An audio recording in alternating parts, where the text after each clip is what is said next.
Hello everyone, welcome to the channel of KV Teachers Guild. So students, this is part 3 of class 7th history 3rd chapter, the Delhi Sultans. और हमारा next topic है a close look administration and consolidation under the Khiljis and Tughlaqs. Delhi सल्तनत में खिलजीज और तुगलक्स के time पर administration कैसा था और कैसे उन्होंने सल्तनत को कंसोलिडेट किया, इसको हम और क्लोजली और पास से देखेंगे.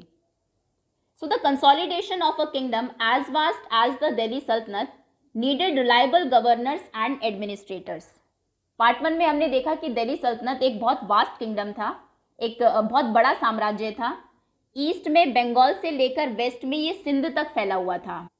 तो सुल्तान जो दिल्ली से इसको कंट्रोल कर रहे हैं वो डिफरेंट प्लेसेस पर गवर्नर्स अपॉइंट कर देते थे जो कि उस पार्ट को रूल करते थे और वहाँ से टैक्सेस कलेक्ट करके सेंट्रल अथॉरिटी को पहुँचा देते थे.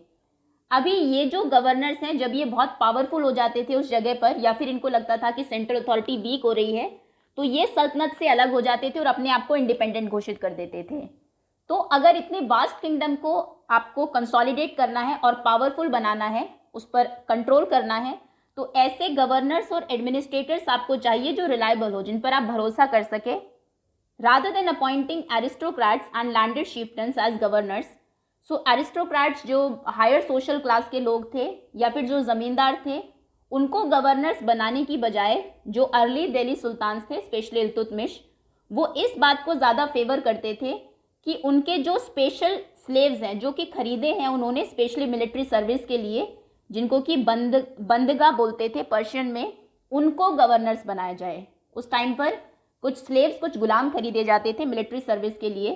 तो इस बात को सुल्तान ज़्यादा पसंद करते थे कि वो गवर्नर बने रादर देन वहाँ पर जो पहले से ही पावरफुल लोग हैं, जो एरिस्टोक्रेट्स हैं या फिर जो शिफ्टन्स हैं. They were carefully trained to man some of the most important political offices in the kingdom.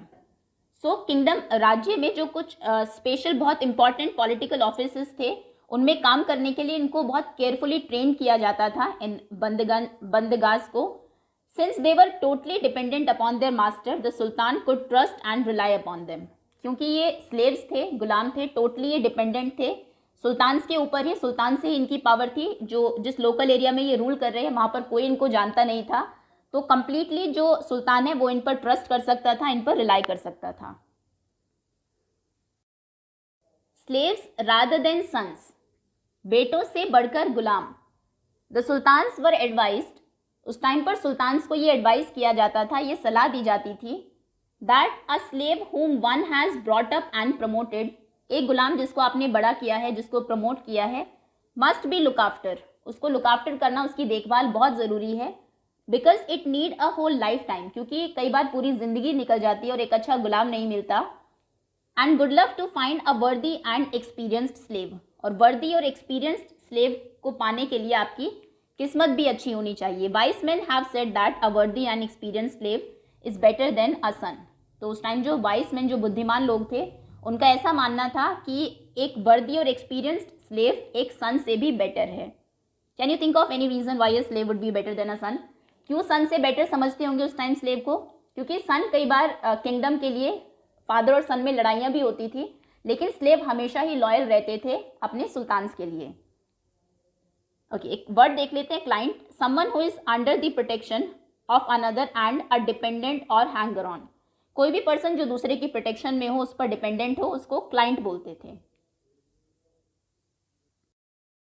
The Khiljis and Tughlaqs continue to use bandaga and also raise people of humble birth who were often their clients to high political positions. तो खिलजीज और तुगलक्स ने ये continue रखा कि जो बंदगा हैं, जो slaves हैं, उनको और उनके क्लाइंट्स को, क्लाइंट्स ऐसे लोग जो उनकी प्रोटेक्शन में थे, उन पर डिपेंडेंट थे, उन्हें ही उन्होंने हायर पॉलिटिकल पोजीशंस दी, ना कि जो हाई सोशल क्लास के लोग थे या फिर ज़मींदार थे. अच्छा, अलाउद्दीन खिलजी के टाइम पर अगर आपने पद्मावत देखी हो, एक बहुत ही प्रोमिनेंट स्लेव जनरल थे जिनका नाम था मलिक काफूर. इनको एक लड़ाई में उन्होंने कैप्चर किया था, काफूर, और बाद में ये अलाउद्दीन खिलजी के चीफ एडवाइज़र भी बने और उनकी मिलिट्री के जनरल भी बने. Anyways, they were appointed as generals and governors. वो उनके मिलिट्री के जनरल्स या गवर्नर्स बनते थे. However, this also introduced an element of political instability. हालांकि बाद में इससे एक पॉलिटिकल इंस्टेबिलिटी भी आई। वो कैसे? Slaves and clients were loyal to their masters and patrons. अभी ये जो स्लेव्स और क्लाइंट्स थे ये अपने मास्टर के लिए, जो इनका मालिक था, और जो इनके पैट्रन्स थे, जो इनको प्रोटेक्शन दे रहे थे, उनके लिए तो लॉयल थे, वफादार थे, but not to their heir. लेकिन बाद में उनके जो वारिस आएंगे उनके लिए ये लॉयल नहीं रहेंगे। जब राजा का बेटा गद्दी पर बैठेगा तो ये कहेंगे हम आपके गुलाम नहीं हैं, आपके फादर के थे। New sultans and their own new sultans had their own servants. अब जो नया सुल्तान आएगा उसके खुद के सर्वेंट्स होंगे, वो इन सभी को फिर से चेंज कर देगा।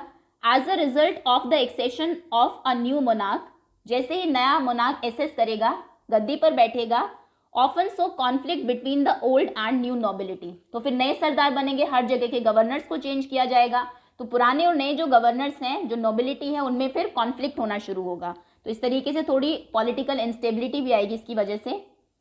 The patronage of these humble people by the Delhi sultans also shock many elites. So बहुत सारे जो एलिट्स, जो हायर सोशल क्लास के लोग थे, इन ऐसे हम्बल लोगों को, क्लाइंट्स और जो स्लेव्स थे, दास थे, इनको पैट्रनेज देना, इनको एक तरीके से प्रोटेक्शन देना, ऐसे एलिट्स को बहुत शॉक भी कर रहा था कि ये सल्तनत में हो क्या रहा है। And the authors of Persian tawarikh criticise the Delhi sultans for appointing the low and base बॉन्ड टू हाई ऑफिसेस। और जो ऑथर्स थे उस टाइम के पर्शियन त्वारिक के, उन्होंने दिल्ली सुल्तान के इस मूव को बहुत क्रिटिसाइज भी किया कि ऐसे लो एंड बेस बॉन्ड, यानी कि जो निचली जाति वाले लोग हैं, उनको आपने इतने हायर ऑफिसेस पर क्यों अपॉइंट कर दिया। Officials of sultan Muhammad Tughlaq. Sultan Muhammad Tughlaq appointed Aziz Khummar, जो कि एक वाइन डिस्टिलर, एक शराब बेचने और बनाने वाले थे, फिरोज हजम, जो कि एक बार्बर थे, मनका तबाक, जो कि एक कुक थे, and 2 Gardner's, Mali Ladha and पीरा, टू हाई एडमिनिस्ट्रेटिव पोस्ट। तो मोहम्मद तुगलक ने इन लोगों को अपॉइंट कर दिया बहुत हाई एडमिनिस्ट्रेटिव पोस्ट्स पर। जियाउद्दीन बर्नी, जो कि मिड 14th सेंचुरी के क्रॉनिकलर रहे हैं, लिखने वाले रहे हैं, जो इवेंट्स को लिखते थे उस टाइम पर, उन्होंने ये लिखा है दैट देयर अपॉइंटमेंट्स, उन्होंने इन अपॉइंटमेंट्स को ऐसे रिपोर्ट किया है अपने क्रॉनिकलर में, as a sign of the sultans loss of political judgement and his incapacity to rule, कि सुल्तान में कैपेबिलिटी ही नहीं है कि वो रूल कर सके, और जजमेंट उनकी गलत हुई है कि ऐसे लोगों को उन्होंने इतनी हाई एडमिनिस्ट्रेटिव पोस्ट दे दी। लाइक द अर्लियर सुल्तान्स, पहले सुल्तानों की तरह ही the Khilji and Tughlaq monarchs appointed military commanders as governors of territories of varying size. अलग अलग साइज की टेरिटरीज थी, कोई छोटी कोई बड़ी, तो उनमें गवर्नर्स रखे जाते थे जो कि मिलिट्री कमांडर्स भी होते थे, वही गवर्न करेंगे और मिलिट्री भी उनके अंडर ही रहेगी। खिलजी और तुगलक्स ने भी यही किया, और पहले जो सुल्तान्स थे वो भी यही कर रहे थे। These lands were called iqta. अब जिस ज़मीन पर वो उनको अपॉइंट किया जाता था उसको इक्ता बोलते थे। And their holder was called iqtadar, और उनको इक्तेदार या फिर मुक्ति कहा जाता था। The duty of the muqtis was to lead military campaigns and maintain law and order in the iqtas. अभी ये जो मुक्तीज या फिर इक्तेदार थे, इनका क्या काम था कि आसपास के इलाकों में ये मिलिट्री कैंपेन्स भी करेंगे और वहाँ पर लॉ एंड ऑर्डर भी मेंटेन करेंगे, कानून व्यवस्था को बनाए रखेंगे उन इक्ताज में जो उनको मिले हैं उस लैंड के ऊपर। In exchange for their military services, अब मिलिट्री सर्विस अगर कर रहे हैं उनके बदले में उनको क्या मिलेगा? The muqtis collected the revenue of their assignments as salary. Salary के तौर पर वो वहाँ से, उस लैंड से, जो लोग वहाँ पर रह रहे हैं उनसे टैक्स कलेक्ट करते थे। They also paid their soldiers from these revenues, और उसी से जिन सोल्जर्स को उन्होंने रखा हुआ है वो उनको भी पे करते थे salary. Control over muqtis was most effective if their office was not inheritable. तो सबसे अच्छा कंट्रोल तब इन मुक्तीज पर रखा जा सकता था अगर उनका जो ऑफिस है वो इनहेरिटेबल ना हो, कि अभी कोई मुक्ति था, आगे उसके बाद उनका बेटा मुक्ति बनेगा, ऐसा नहीं था। And if they were assigned iqtas for a short period of time before being shifted, और उनको जो लैंड है वो शॉर्ट पीरियड ऑफ टाइम के लिए दी जाती थी। अभी आप यहाँ के इक्तेदार है, कुछ टाइम पे आपका ट्रांसफर हो जाएगा, ताकि यहाँ पे ऐसा ना हो कि आपकी मिलिट्री इतनी पावरफुल हो जाए कि आप फिर जो सुल्तान है उसी के अगेंस्ट उसको यूज़ करें, और उनका कॉन्स्टेंट ट्रांसफर होता रहता था। These harsh conditions of service were rigorously imposed during the reign of Alauddin Khilji and Muhammad Tughlaq। और ये जो इतनी हार्श कंडीशन थी सर्विसेज की, ये बहुत और ज़्यादा रिगरसली इम्पोज की किसने? खिलजी ने और मोहम्मद तुगलक ने। Accountants were appointed by the state to check the amount of revenue collected by the मुक्तीज. मुक्तीज कितना रेवेन्यू कलेक्ट कर रहे हैं उसके लिए अकाउंटेंट अपॉइंट किए गए वहां पर. Care was taken that the muqti collected only the taxes prescribed by the state. ये देखा जाता था कि कहीं वो ज़्यादा पैसा ना इकट्ठा कर रहे हो लोगों से, ज़्यादा पावरफुल ना हो जाए, पैसे वाले ना हो जाए, तो जो प्रिस्क्राइब है, जो लिखा गया है, सिर्फ वही टैक्स वो कलेक्ट करे. And that he kept the required number of soldiers. और जितने सोल्जर्स ज़रूरी है सिर्फ उतने ही वो रखे, बहुत बड़ी आर्मी ना कर ले अपनी. As the Delhi sultans brought the hinterland of the cities under their control. ये हमने पार्ट 2 में देखा था कि सल्तनत के आसपास की जो हिंटरलैंड्स थी, जहाँ से गुड्स एंड सर्विसेज की सप्लाई होती थी शहरों में, सल्तनत ने उसको अपने कंट्रोल में ले लिया था. They forced the landed chieftains, the samanta aristocrats and rich landlords to accept their authority. फिर उन्होंने फोर्स किया जो वहाँ के लैंडेड शिफ्टन्स थे, जो ज़मींदार थे, सामंत्स जो थे, एरिस्टोक्रेट यानी कि हायर सोशल क्लास, ऊंची जाति के लोग, या फिर जो कुछ अमीर लैंडलॉर्ड्स थे, कि आप हमारी अथॉरिटी को एक्सेप्ट कर लीजिए. Under Alauddin Khilji the state brought the assessment and collection of land revenue under its own control. तो खिलजी से पहले तक क्या हो रहा था, इन्होंने अथॉरिटी तो मान ली लेकिन टैक्स यही लोग कलेक्ट कर रहे थे. तो खिलजी ने वो भी राइट इनसे छीन लिया. उन्होंने कहा कि ये जो टैक्स असेसमेंट और कलेक्शन का काम है वो अब सल्तनत के कंट्रोल में ही रहेगा, ये लोग टैक्स कलेक्ट नहीं करेंगे. The right of the local chieftains to levied tax were cancelled and they were also force to pay taxes. वहाँ के जो कुछ ज़मींदार थे पहले वही टैक्स लिवाई करते थे, उसके उन राइट्स को कैंसिल कर दिया गया और अभी इन शिफ्टन्स को भी टैक्स देना होता था. The sultans administrators measured the land and kept careful accounts. सुल्तान ने कुछ वहाँ पर अपने एडमिनिस्ट्रेटर्स अपॉइंट किए, वो लैंड को मेजर करते थे कितनी आपकी ज़मीन है, और बहुत केयरफुली इसको अकाउंट भी करते थे. इसका मतलब लेखा जोखा रखते थे पूरा. Some of the old chieftains and landlord serve the saltanat as revenue collector and assessor. तो जो कुछ पुराने शिफ्टन्स थे, ज़मींदार थे या फिर लैंडलॉर्ड्स थे, उन्होंने ये सल्तनत में सर्व करने लगे, एक तरीके से नौकरी वहाँ पर करने लगे. रेवेन्यू कलेक्टर की तरह कलेक्ट करते थे और असेस करते थे कि कितना आपका रेवेन्यू बन रहा है. There were 3 types of taxes. 3 type के टैक्सेस होते थे. On cultivation called kharaj. सबसे पहला टैक्स लगता था जो कल्टिवेट, जितनी फसल आपकी हुई है, जिस टैक्स को खराज बोलते थे. And amounting to about 50% of the peasants produce. और जितना भी किसानों का प्रोडक्शन होता था उसका 50% आपको एज टैक्स सरकार को देना है. दूसरा लगता था कैटल के ऊपर, अगर आप जानवर रखते हैं, और तीसरा आपके हाउसेस के ऊपर. It is important to remember that large parts of the subcontinent remain outside the control of Delhi sultans. अभी ऐसा नहीं था कि पूरे इंडियन सब कॉन्टिनेंट पर दिल्ली सल्तनत ने अपना रूल स्टैब्लिश कर लिया है. हालांकि बहुत वास्ट किंगडम था, लेकिन सब कॉन्टिनेंट का ज़्यादातर पार्ट अभी भी उनके कंट्रोल के बाहर था. It was difficult to control distant provinces like Bengal from Delhi. सबसे पहले तो दिल्ली से दूर के जो प्रोविंसेस हैं जैसे कि बंगाल, उन पर कंट्रोल स्टैब्लिश करना बड़ा मुश्किल हो रहा था. And soon after annexing south India, southern India, जैसे साउथ इंडिया के कुछ पार्ट्स को इन्होंने जीता, हमने अलाउद्दीन खिलजी के टाइम पर देखा, the entire reason became independent. वो पूरा रीजन फिर से इंडिपेंडेंट हो गया. ये हमने पहले भी पढ़ा है कि साउथ इंडिया में कभी दिल्ली सल्तनत ने रूल नहीं किया है. Even the gangetic plains, there were forested areas that saltanat forces could not penetrate. यहाँ तक कि गैंगेटिक प्लेन, दिल्ली के आसपास का ही जो एरिया था, वहाँ पर भी कुछ ऐसा फॉरेस्टेड एरिया था जिसमें कि फॉरेस्ट जंगल थे, जहाँ पर सल्तनत की फोर्सेस ने पेनिट्रेट नहीं वो कर पा रही थी, उसमें अंदर तक वो नहीं जा पा रही थी. Local chieftain establish their rule in these regions. और फिर ऐसे रीजन्स पर क्या था, लोकल जो शिफ्टन्स थे, जो ज़मींदार थे, उनका रूल, उन्होंने वहाँ पर अपना रूल स्टैब्लिश कर लिया. Sometimes rulers like Alauddin Khilji and Mohammad Tughlaq could force their control in these areas but only for a short duration. कई बार खिलजी ने और तुगलक ने कोशिश की इन एरियाज़ पर अपना कंट्रोल स्टैब्लिश किया, लेकिन वो बहुत शॉर्ट ड्यूरेशन के लिए था. बहुत लंबे टाइम तक ऐसा नहीं हुआ कि पूरा एरिया ही दिल्ली सल्तनत के कंट्रोल में रहा हो. Chieftains and their fortifications. सरदार और उनकी फोर्टिफिकेशंस यानी कि चारों तरफ की किलेबंदी. Ibn Battuta, a 14th century traveller from Morocco Africa. Ibn Battuta जो कि 14th सेंचुरी में अफ्रीका के मोरक्को से यहाँ पर ट्रैवलिंग के लिए आए थे, एक्सप्लेन दैट शिफ्टन्स, उन्होंने एक्सप्लेन किया कि जो सरदार थे, sometimes fortified themselves in mountains, वो कई बार माउंटेन्स पहाड़ों में अपने आप को फोर्टिफाई कर लेते थे, in rocky uneven and rugged places as well as in bamboo groves. So mountains जो कि बहुत रॉकी होते हैं, पथरीले होते हैं, अनइवन उबड़ खाबड़ रगड प्लेसेस होते हैं, और कई बार बैम्बू ग्रोव्स, बैम्बू बांस के जो ग्रोव्स बगीचे थे उसमें रहते हैं वो। In India the bamboo is not hollow, bamboo India में होलो नहीं होते, अंदर से खाली खोखले नहीं होते हैं। इट इज़ बिग, और बहुत बड़े भी होते हैं, इब्न बतूता ने लिखा है। Its several parts are so intertwined that even fire can not affect them, और कई जगहों पर जो बांस है वो इस तरीके से इंटरट्वाइंड होता है, इंटरट्वाइंड यानी कि इतना पास पास वो उगे हुए होते हैं जिनको कि सेपरेट करना बड़ा मुश्किल हो, कि आग भी उनको अफेक्ट नहीं कर सकती।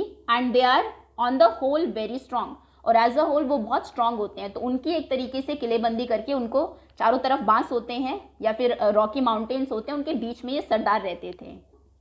The chieftains live in these forest which serve them as ramparts, तो इन फॉरेस्ट में वो शिफ्टन्स रहते थे जो कि एज रैम्पार्ट, दीवारों की तरह काम करते थे उनके लिए। Inside which there are cattle, और उसके अंदर उनके कैटल्स भी होते थे, जानवर भी होते थे, क्रॉप्स भी वो उगाते थे। There is also water for them within, और अंदर ही वाटर भी होता था उनके लिए, that is rain water which collects there, पानी जो इकट्ठा हो जाता था बारिश के बाद उसको वो यूज़ करते थे। Hence they can not be subdued except by powerful armies, तो इन सरदारों को हराना बड़ा मुश्किल था, बशर्ते कि आपके पास बहुत पावरफुल आर्मी हो। Who entering these forest cut down the bamboo with specifically prepared instruments, जिनको कि इस फॉरेस्ट में एंटर करने के लिए पहले ट्रीज को कट करना पड़ेगा, एक स्पेशली जो बनाया हुआ, इसी के लिए बनाया हुआ जो इंस्ट्रूमेंट था उससे।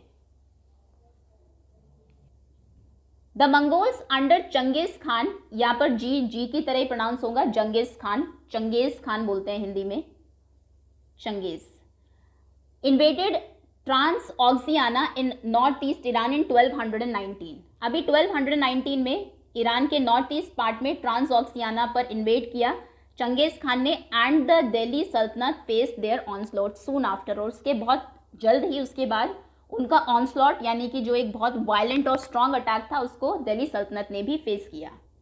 Mongol attacks on Delhi saltanat increased during the reign of Alauddin Khilji, Alauddin Khilji के टाइम पर मंगोल्स का जो अटैक था दिल्ली सल्तनत पर वो बहुत बढ़ गया, and in the early years of Mohammad Tughlaq's rule, और मोहम्मद तुगलक का जो अर्ली रूल था उसमें भी। इन दोनों का रूलिंग पीरियड बहुत आसपास है, 1316 तक इन्होंने रूल किया है अलाउद्दीन खिलजी ने, और उसके बाद 1324 में तुगलक आ गए थे। सो तब से तब तक ये मंगोल्स जो है वो अटैक कर रहे थे दिल्ली सल्तनत पर। This forced the two rulers to mobilize a large standing army in Delhi, तो फिर इनको मोबिलाइज करनी पड़ी, आसपास से जो आर्मी है वो सारी दिल्ली में आ गई, which posed a huge administrative challenge, जो कि एडमिनिस्ट्रेटिव चैलेंज था इनको इतनी बड़ी सेना को संभालना। Let us see how the two sultans dealt with this, तो देखते हैं इन दोनों सुल्तान्स ने कैसे इस चीज़ से डील किया। यहाँ पर ये दो डिफरेंट कॉलम्स आपको दिए हैं कि कैसे अलाउद्दीन खिलजी और मोहम्मद तुगलक ने डील किया मंगोल से। So Delhi was attack twice in 1299 और 300 एंड 302 to 303। अलाउद्दीन खिलजी के टाइम पर दिल्ली के ऊपर दो बार अटैक हुआ, एक तो 1299 या 300 में, और फिर उसके 2 साल के बाद फिर से। एज ए डिफेंसिव मेजर, और अपने आप को डिफेंड करने के लिए, Alauddin Khilji raised a large standing army. Standing army का मतलब है एक परमानेंट आर्मी जिसमें सोल्जर्स को पे किया जाता था, तो उसने एक बहुत बड़ी सेना खड़ी की इनसे सामना करने के लिए। मोहम्मद तुगलक ने क्या किया? The saltanat was attacked in the early years of Mohammad Tughlaq's reign. Mohammad Tughlaq का शासन जब शुरू हुआ तो उसके शुरुआत में ही अटैक हुआ सल्तनत पर। The mongol army was defeated, mongol की आर्मी को उन्होंने हरा दिया। Mohammad Tughlaq was confident about the strength of his army and his resources to plan an attack on Transoxiana. तो इसको अपनी आर्मी पर बड़ा ही कॉन्फिडेंट था, इसने प्लान किया कि अब वो ईरान में जिस ट्रांसऑक्सियाना की हमने बात की थी उस पर अटैक करेगा। He therefore raised a large standing army, फिर और बड़ी स्टैंडिंग आर्मी इन्होंने भी रेज करना शुरू किया। Alauddin constructed a new garrison town named Siri for his soldiers. See map 1, map 1 में हमने सीरी देखा था फर्स्ट वीडियो में, तो उस वहाँ पर वो इस टाइम पर बनाया गया था, एक गैरिसन टाउन था। गैरिसन टाउन भी हम पढ़ चुके हैं, एक टाउन जिसमें अंदर सोल्जर्स रहते हैं और चारों तरफ वो फोर्टिफाइड होता है, बहुत ऊंची ऊंची दीवारें बनी होती है। ये किया खिलजी ने। तुगलक ने क्या किया? Rather than constructing a new garrison town, कोई नया गैरिसन टाउन बनाने की बजाय, the oldest of the 4 cities of Delhi, Delhi Kuhna, was emptied of its residents and the soldiers garrison there. उसने जो रेजिडेंट्स थे पुराने टाउन में, शहरों में जो लोग रह रहे थे, उनको वहाँ से खाली करवाया और वहाँ पर सोल्जर्स को गैरिसन कर दिया।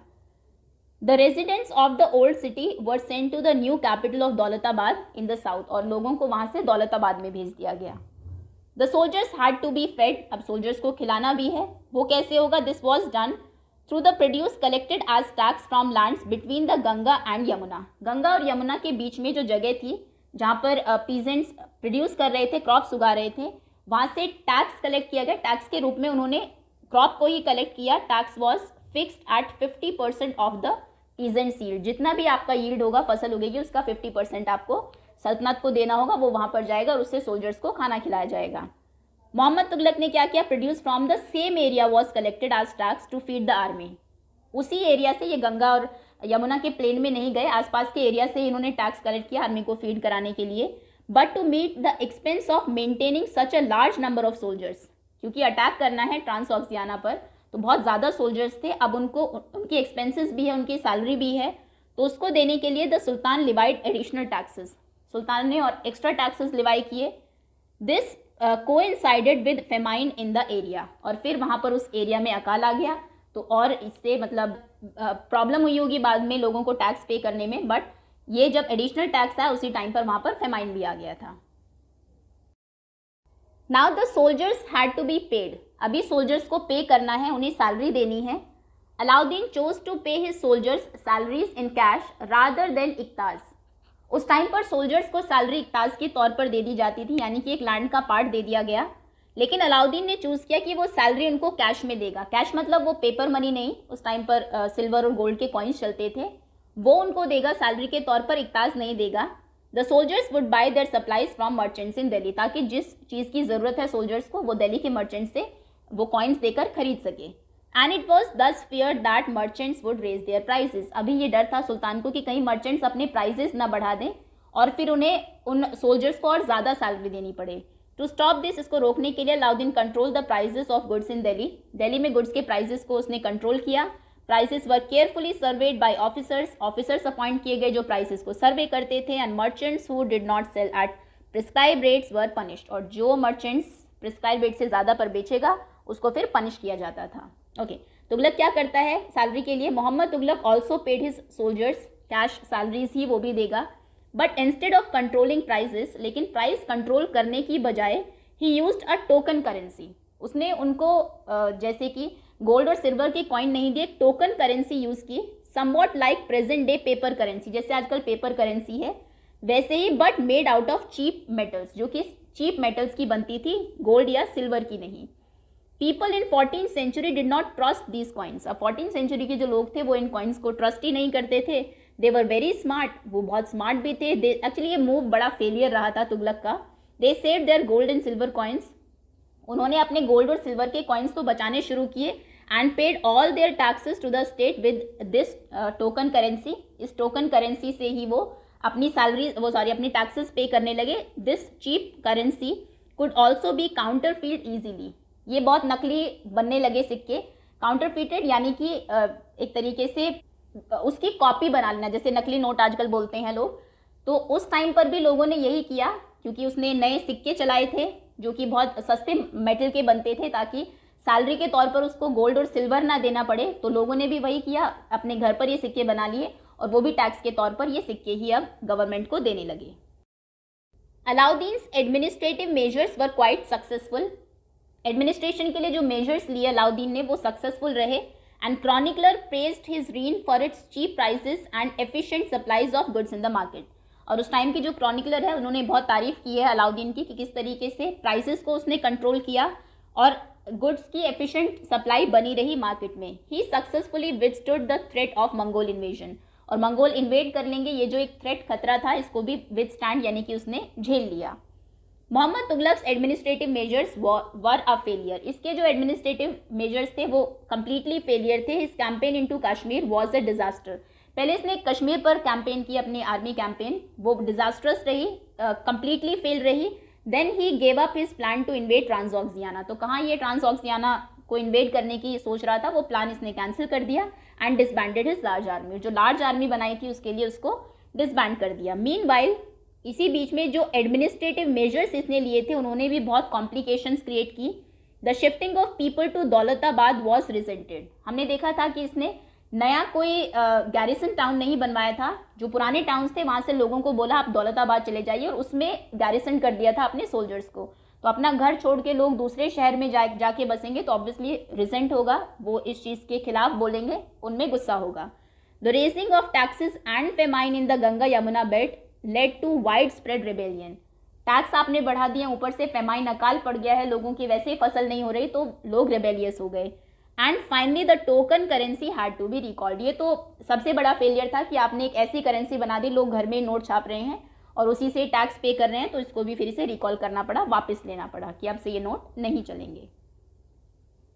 इन the list of Mohammad Tughlaq's failure we sometimes forget that for the first time in the history of the sultanate. अभी मोहम्मद तुगलक फेलियर तो था ही, उनके जो एडमिनिस्ट्रेटिव मेजर्स थे, लेकिन हम एक चीज़ भूल जाते हैं कि ये पहला ऐसा दिल्ली का सुल्तान था जिसने प्लान की थी campaign to capture Mongol territory. Mongol की टेरिटरी को कैप्चर करने का इसने प्लान किया था, हालांकि वो प्लान बाद में छोड़ दिया, बट स्टिल सोचा तो। अलाउद्दीन खिलजी की तरह ये डिफेंसिव मेजर्स इसने नहीं रखे कि हमें अपनी रक्षा करनी है। मोहम्मद तुगलक के जो मेजर्स थे वो conceived as a part of military offensive against the Mongols. Mongol के अगेंस्ट इसकी जो सोच थी वो डिफेंसिव ना होकर ऑफेंसिव थी, आक्रमण करने वाली थी, ना कि अपनी रक्षा करने वाली। Okay, next topic is the सल्तनत in the 15th and 16th centuries. अभी 15th एंड 1400 के बाद और 1500s में क्या हुआ सल्तनत में, वो देख लेते हैं। Take a look at table 1 again. Table 1 को देखिए फिर से। You will notice that after Tughlaqs the Sayyid and Lodi dynasties ruled from Delhi and Agra until 1526। तो अगर आप टेबल देखेंगे आपको पता लगेगा तुगलक्स के बाद सैयद और लोधी डायनेस्टी आती है। बाय देन तब तक जौनपुर, बंगाल, मालवा, गुजरात, राजस्थान, दिल्ली के आसपास के ही एरिया, बंगाल थोड़ा सा दूर हो गया, and the entire southern India, और पूरा जो साउथ इंडिया था हैड इंडिपेंडेंट रूलर्स। उनमें इंडिपेंडेंट रूलर्स थे। अभी दिल्ली सल्तनत में वो बात नहीं रही थी। Who established flourishing state and prosperous Capitals. जो अलाउद्दीन खिलजी था वो साउथ तक गया ज़रूर अपनी आर्मी को लेके, लेकिन वहाँ पर उसने अपना रूल स्टैब्लिश नहीं किया। सिर्फ जो हाथी, घोड़े, स्लेव्स और जो प्रीशियस मेटल्स थे वही सिर्फ लेकर आ गया था। तो बहुत जल्दी हमने देखा था कि वहाँ के जो किंग्स थे वो फिर से इंडिपेंडेंट हो गए, और बाद में वहाँ पर कुछ इंडिपेंडेंट रूलर्स स्टैब्लिश हुए जिनकी की फ्लरिशिंग और प्रॉस्पेरस कैपिटल्स थी। This was also the period which saw the emergence of new ruling groups. नए रूलिंग ग्रुप्स भी अभी इमर्ज होंगे, जैसे कि Afghans and Rajputs. Some of the states established in this period were small. इस time period पर जो कुछ नए स्टेट्स स्टैब्लिश हुए वो स्मॉल, छोटे थे, but powerful and extremely well administered. लेकिन बहुत ही वेल एडमिनिस्टर्ड और पावरफुल, ताकतवर थे। शेर शाह सुर, वेरी एफिशिएंट रूलर। इनके बारे में हिस्ट्री में आप पढ़ेंगे बाद में। सुर डायनेस्टी की इन्होंने शुरुआत की थी। इनका रूलिंग पीरियड कम है बिकॉज 45 में एक एक्सप्लोजन की वजह से एक्सीडेंटल डेथ इनकी हो गई थी, बट इनके टाइम का एडमिनिस्ट्रेशन बहुत ही अच्छा था। So he started his career as the manager of a small territory for his uncle in Bihar. Bihar में अपने अंकल के लिए एक छोटी सी टेरिटरी के मैनेजर से इन्होंने शुरुआत की, and eventually challenged and defeated the Mughal emperor Humayun. Mughal emperor Humayun को चैलेंज किया और उसको हराया भी लड़ाई में, बैटल ऑफ चौसा। 1530 to 40 दो लड़ाइयाँ हुई थी, 30 to 40 एंड 55 to 56। ये इनके टाइम पीरियड की नहीं है, ये बाद में फिर से हुमायूं ने अटैक किया सुर डायनेस्टी पर, जिसमें कि हुमायूं जीत गया था। सो शेर शाह कैप्चर्ड दिल्ली, दिल्ली को कैप्चर किया शेर शाह ने, and established his own dynasty, और अपनी खुद की डायनेस्टी वहाँ पर स्टैब्लिश की। ऑल्दो द सुर dynasty ruled for only 15 years, सिर्फ 15 साल तक ही इसने रूल किया, 40 to 55। 55 पर अगेन जो हुमायूं है उसने फिर से अटैक किया और फिर से मुगल एम्परर वहाँ पर स्टैब्लिश हो गए थे। It introduced an administration that borrowed elements from Alauddin Khilji. So Sher Shah सुर ने एडमिनिस्ट्रेशन का वो तरीका अपनाया जो कि अलाउद्दीन खिलजी यूज़ करता था, उसके कुछ एलिमेंट्स इसने बोरो किए, and made it more efficient, और उसको और एफिशिएंट बनाया। Sher Shah's administration became the model followed by great emperor Akbar. बाद में अकबर का जो एडमिनिस्ट्रेशन मॉडल था उसने शेर शाह के मॉडल को ही फॉलो किया। अकबर जिसका रूलिंग पीरियड ऑलमोस्ट 50 ईयर्स का रहा है, 56 to 1605, when he consolidated the Mughal empire. जबकि वो मुगल एम्पायर को कंसोलिडेट कर रहे थे और स्ट्रॉन्ग बना रहे थे, तो उनका एडमिनिस्ट्रेशन शेर शाह के जैसा ही था। नाउ एल्सवेयर चैप्टर में हम रीड करते हैं इंडियन सब कॉन्टिनेंट की हिस्ट्री, और एंड में आपको बहुत शॉर्ट में दिया होता है कि इस टाइम पीरियड पर वर्ल्ड के बाकी प्लेसेस में क्या चल रहा था। So the three orders, the peace of God, knights and the crusades. The idea of three orders was first formulated in France in the early 11th century. ये जो थ्री ऑर्डर्स का आइडिया है ये सबसे पहले फ्रांस में formulate हुआ early 11th century यानी कि 1000 समथिंग में. अब ये था क्या, it divided society into three classes. Three orders के अकॉर्डिंग पूरी सोसाइटी को तीन क्लासेस में डिवाइड कर दिया गया. दोज हु प्रेड, एक तो जो प्रेयर करते हैं, पूजा करते हैं. दोज हु फॉट, एक जो लड़ाई करते हैं, युद्ध लड़ते हैं. And those who tilde the land, एक किसान जो कि खेत जोतते हैं, फसलें उगाते हैं. This division of society into three orders was supported by the church to consolidate its dominant role in society. तो ये जो आइडिया था थ्री ऑर्डर्स का, ये चर्च ने भी इसको सपोर्ट किया ताकि सोसाइटी में उसका डोमिनेंट रोल बने. This help the emergence of a new warrior group called knights. So इससे ये जो सेकेंड वाला ग्रुप था दोज हु फॉट, उनका एक नया ग्रुप बना जिनको कि नाइट्स कहा जाने लगा. The church patronize this group, church इस ग्रुप को, नाइट्स के ग्रुप को पैटर्नाइज करता था, प्रोटेक्शन देता था.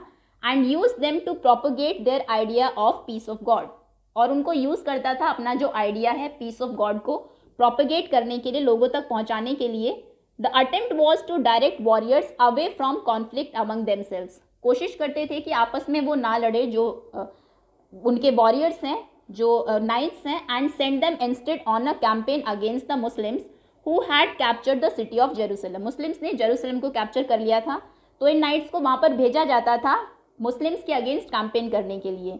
This led to a series of campaigns called the crusades. तो ये जो एक सीरीज ऑफ कैंपेन थी, बार बार मुस्लिम्स के अगेंस्ट लड़ने के लिए नाइट्स जाते थे, इसको कहा गया क्रूसेड्स.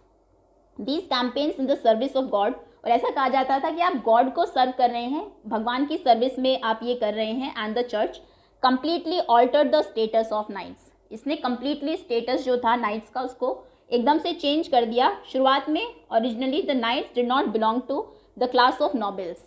ये नाइट्स कोई ऊंची जाति नहीं मानी जाती थी, नॉबल्स से बिलोंग नहीं करते थे, नॉर्मल लोग थे जो लड़ा करते थे. लेकिन बाद में ये क्लास बन गई एक अपने आप में नॉबल्स की. By the end of the 11th century, 100 साल के अंदर ही 11th सेंचुरी के एंड तक in France, and a century later in Germany, और एक सेंचुरी के बाद जर्मनी में, the humble origin of these warriors were forgotten. किस लिए इन वॉरियर्स का ओरिजिन हुआ था वो तो सब भूल गए. By 12th century nobles also wanted to be known as knights. जो नॉबल्स थे, जो बहुत ही हायर क्लासेस के लोग थे, वो भी चाहते थे कि उनको नाइट्स कहकर बुलाया जाए. Okay, so that's all students. ये था आपका complete third chapter the Delhi sultans. Hopefully सभी कॉन्सेप्ट्स आपको क्लियर होंगे. Thank you so much for watching.